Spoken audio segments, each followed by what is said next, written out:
در مورد مادری نقش زن نقش حق حیاته، یعنی زن تولید کننده موجوداتی است که از او به وجود میاد. اوست که حمل میکنه، اونیست که وضع میکنه، اونیست که تغذیه میکنه، اونیست که نگهداری میکنه. جان انسان ها تو مشت مادرهاست.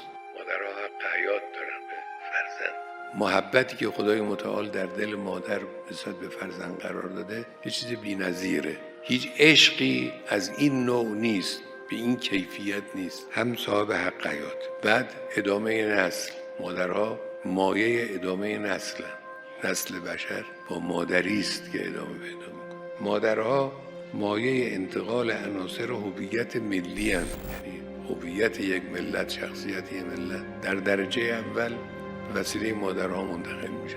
زبان، عادات، آداب، سنت‌ها، اخلاق‌های خوب، عادت‌های خوب، اینا همه وسیله مادر در درجه اول منتقل میشه. پدر هم موثره، اما خیلی کمتر از مادر. مادر بیشترین تأثیر رو داره.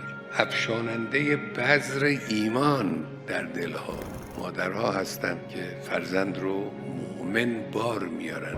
ایمان درس نیست که آدم به یکی درس بده یاد بگیره. ایمان یک رویشه، یک رشد معنوی است.